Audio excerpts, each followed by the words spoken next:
Selamlar. Hepiniz bu incelememize hoş geldiniz. Bugün pek çoğumuzun gece uykularını kaçıran o malum konuya dalıyoruz. Yani paraya ve o bitmek bilmeyen finansal strese. Ama endişelenmeyin. Burada o derin kaygıyı alıp yerine proaktif, güçlü ve sarsılmaz bir finansal özgüven inşa edeceğiz. Üstelik bunu sağdan soldan duyduğumuz tavsiyelerle değil, doğrudan akademik araştırmalar ve gerçek verilerin rehberliğinde yapacağız. Hazırsanız sizin için o geçilmez finansal kalkanı inşa etmeye başlıyoruz. Şimdi, lafa girmeden önce sizden bir şey rica edeceğim. Gözünüzü kapatın ve şu senaryoyu hayal edin. Tamamen sıradan bir salı akşamı, işten yorgun argın eve dönüyorsunuz ve mutfaktaki buzdolabı aniden bozulmuş. Ya da sabah tam işe yetişecekken arabanın motorundan o hiç duymak istemediğiniz korkunç tıkırtı sesi geliyor. O an midenize giren krampı, o tanıdık paniği hissettiniz mi? İnsanın beyninde hemen o yankı başlar. Ben bu masrafı şimdi nasıl karşılayacağım? Hani hepimizin çok iyi bildiği o meşhur bir laf vardır ya, hayat biz planlar yaparken başımıza gelenlerdir. Gerçekten de öyle. Kabul edelim, bilgisayarda renk kodlarıyla hazırladığımız o kusursuz bütçe tablolarımız ne kadar harika görünürse görünsün, sürprizler bu hayatın kaçınılmaz bir parçası. Ve inanın bana, bu sürprizlerin bizim o güzel planlarımıza zerre kadar saygısı yok. Peki, bugün bu işi nasıl çözeceğiz? Harika bir yol haritamız var.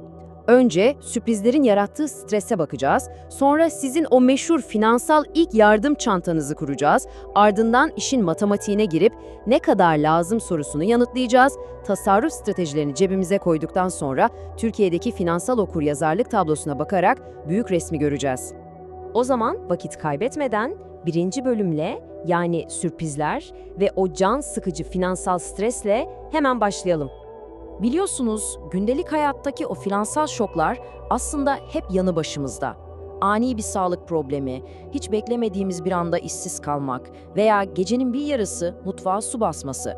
Bunlar sadece "aman ne şanssızım" deyip geçebileceğimiz şeyler değil. Eğer hazırlıksız yakalanırsanız bunlar muazzam birer finansal stres tetikleyicisidir.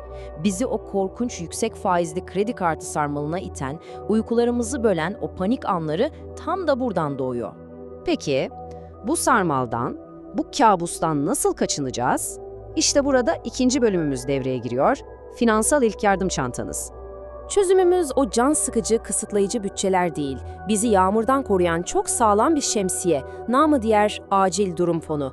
Ama bunu sıradan bir banka hesabı gibi düşünmeyin. Tıpkı banyonuzda fiziksel kesikler için yara bandı ve tentürdiyot bulundurduğunuz o ilk yardım dolabı var ya, işte bu fonda tamamen finansal yaralanmalarınız için orada bekleyen hayati bir ilk yardım çantasıdır. Sadece ve sadece kriz anlarında kapağı açılır. Şimdi burası gerçekten çok kritik. Bizi asıl kurtaracak olan şey bu fonun ne için kullanılmayacağını çok iyi bilmektir. Kaynaklarımız bu konuda son derece net. O vitrinde gördüğünüz %50 indirimli ayakkabı mı? Yeni çıkan o harika telefon mu? Hayır, onlar acil durum değil. Gerçek bir kriz ile sadece anlık bir istek arasına o kalın çizgiyi çekmek zorundayız. Bu katı disiplin aslında sizin uzun vadeli huzurunuzun tek garantisi. Mantığı anladığımıza göre gelelim işin en çok merak edilen kısmına. Üçüncü bölüm, fonun matematiği. Yani gerçekten ne kadarlık bir korumaya ihtiyacımız var? Hiç gözünüz korkmasın. Uzmanların çok net bir altın kuralı var. Hedefimiz, mutlak hayatta kalma masraflarımızın 3 ila 6 aylık kısmını kenara koymak. Hepsi bu. Eğer çok düzenli, maaşlı ve güvenli bir işiniz varsa 3 ay bir nevi yeterli olabilir. Ama eğer serbest çalışıyorsanız, sektörünüz biraz riskliyse veya eve tek maaş giriyorsa hiç tartışmasız bu süreyi 6 aya veya daha fazlasına çıkarmalısınız. Tabii bu rakamı bulurken kendimize karşı kelimenin tam anlamıyla acımasız dürüstlükte olmamız gerekiyor. Hayatta kalmak için mecburen ödediğimiz kira, faturalar, mutfak masrafı, bunlar temel ihtiyaçlarımız.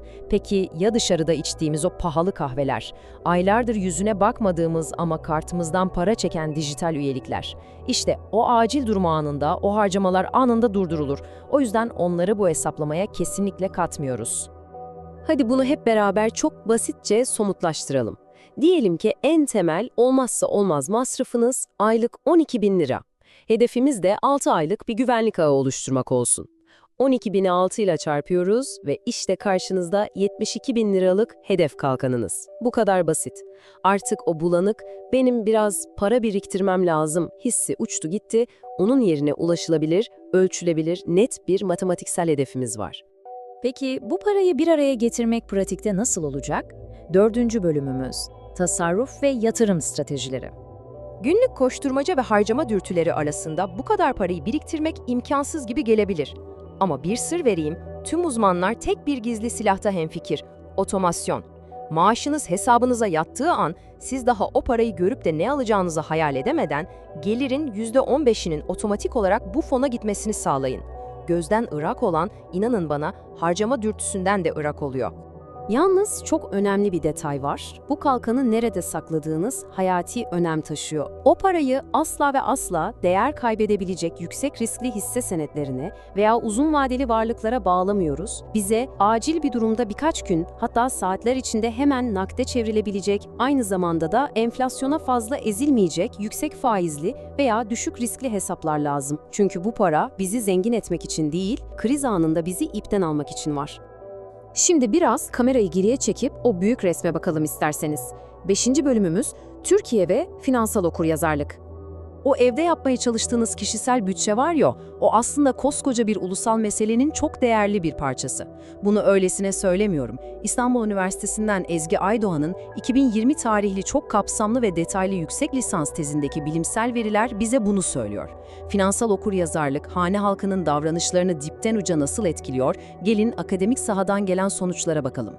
Çalışmanın zaman çizelgesine baktığımızda olay aslında çok net. Özellikle hepimizin bildiği o 2008 küresel finans krizi Türkiye için de tam bir uyanış noktası. Adeta bir milat olmuş. O tarihten sonra finansal okuryazarlık sadece ilgililerinin takip ettiği bir lüks olmaktan çıkıp kelimenin tam anlamıyla bu modern ekonomik düzende hayatta kalmanın temel bir koşulu haline gelmiş.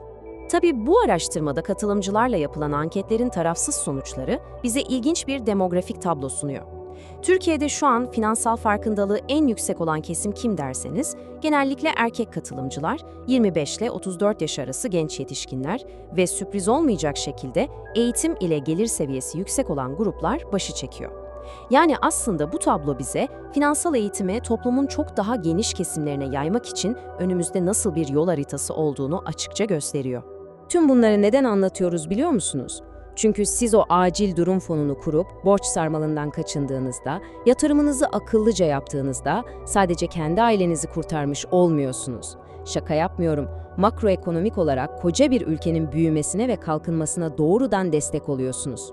Bilinçli her bir birey o büyük ulusal ekonominin en güçlü temel taşıdır aslında. İşte geldik o can alıcı noktaya. Tüm o veriler, araştırmalar, formüller hepsi bir yana. Kendinize çok dürüstçe şu soruyu sormanızı istiyorum. Eğer hayatın o beklenmedik, kötü sürprizlerinden biri tam da yarın kapınızı çalsaydı, banka hesabınız size uykusuz geceler yaşatan bir panik kaynağı mı olurdu, yoksa o fırtınanın ortasında sırtınızı huzurla yaslayacağınız aşılmaz bir kalkan mı? Cevabı değiştirmek sizin elinizde. İlk yardım çantanızı kurmaya hemen bugün başlayın.